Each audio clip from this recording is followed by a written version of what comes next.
Hello guys, nandito tayo ngayon guys sa may Sumulong Highway ba to? Marikina.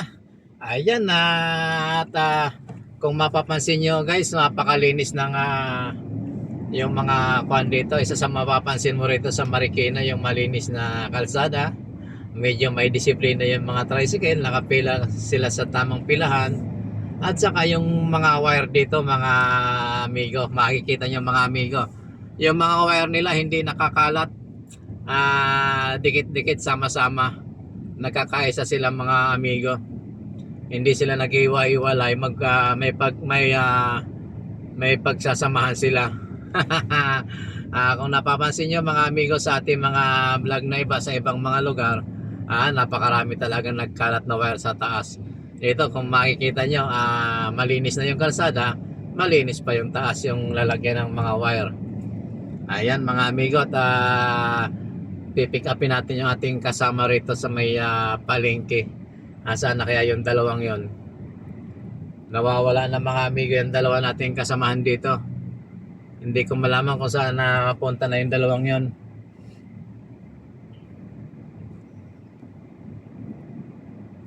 Ayan mga amigo, hinahanap natin yung kasama nating dalawa at nawawala, hindi ko malaman kung nasaan na sila. Dito ko lang iniwang kanina yon, ngayon nawawala na.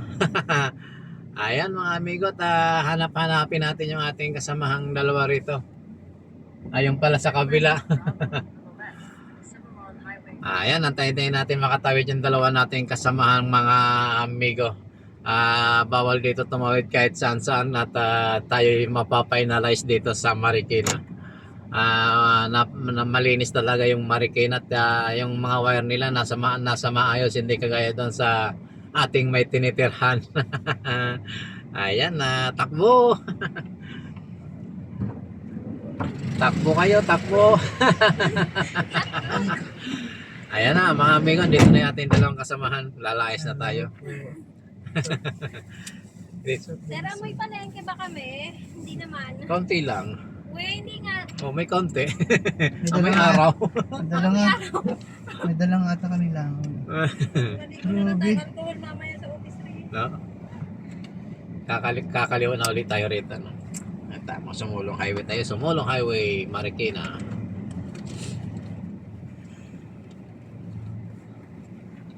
Pa ng mga kaldero, ng lamesa, Magaling pagkantin. karne. Hindi na kami nakabili po ng kulay kasi pangit na yung quality. Tanghali na eh. Pag tanghali na, wala na. Hindi na maganda yung quality ng kulay. Maganda nga, yung sarap naman. Mga karne. Alam mo yung gusto ko rin plano yan. Sana tulungan din ako ng isisi. Sige sir, alin yung tatanggalin?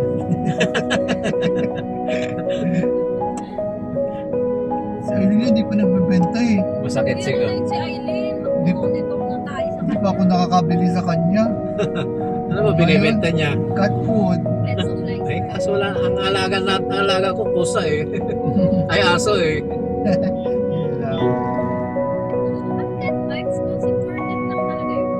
Hindi ko sure. Pero hindi yung ibang aso, mas gusto nila yung cat food. Yung iba naman, pusa, mas gusto nila yung dog food. Hindi pa kasi lasa eh. Hindi nakapa. Dapat ang flavor ng cat food na Dali. Takbo. Ang galing naman ng drainage dito. Ang laki oh. Talagang solid eh.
Kala ko na Akala ko. sinasabi.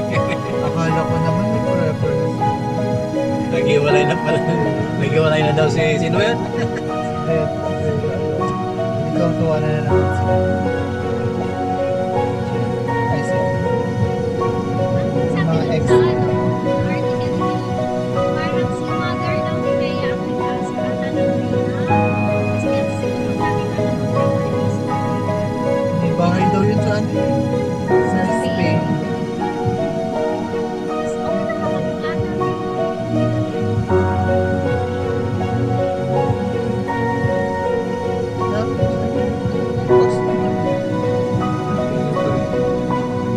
Paano mo ba ang freedom? Pag ba, kunwari ako, bahay ko na Spain, meron akong farm. Sa'yo lang Pag yun. sa akin yun kasi dalaga pa ako. Pero nung ikasal tayo, kung anong nabili natin within together, yun yung Conjugal. yun yung conjugal. Parang ano, Judy Ann Santos, Ryan Agoncillo. May prenup yan eh. Iba't naman doon kay Judy Ann tsaka kay Ryan, hindi naman issue yung prenup. Ayun.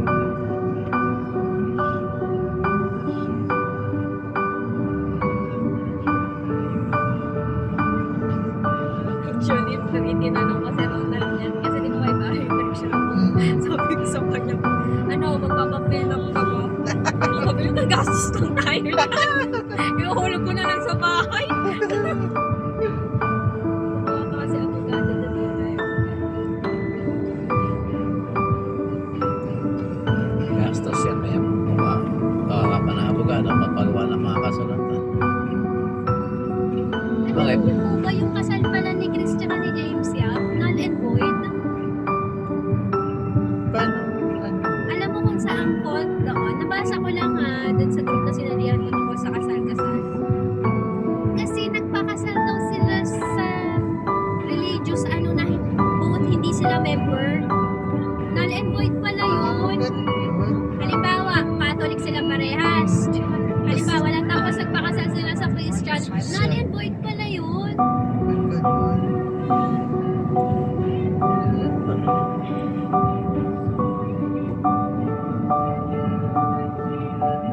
Paano pag nauna yung kasal tapos convert na sa Wala, null and void. Kaya wala siguro nakuha si ano ba? Si James Yap kay Chris. Naghiwalay din sila. Kasi hindi naman totoo yung kasal nila. Mayaman si Chris eh. Grabe yung tsura na ni Chris ngayon. Hindi ko pa siya nakita yung person.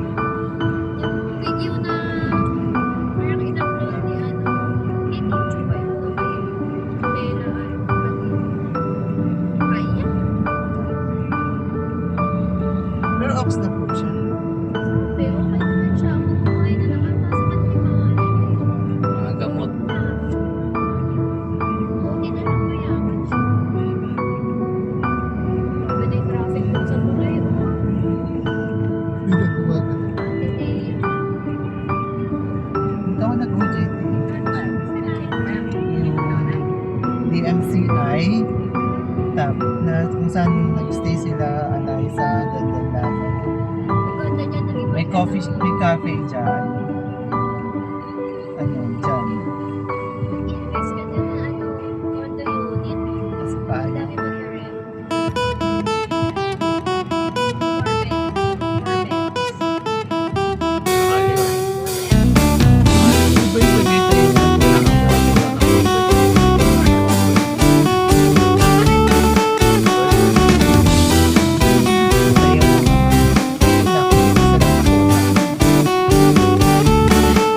Siguro zero.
minimum lang naman, hindi demand pa. No? Yung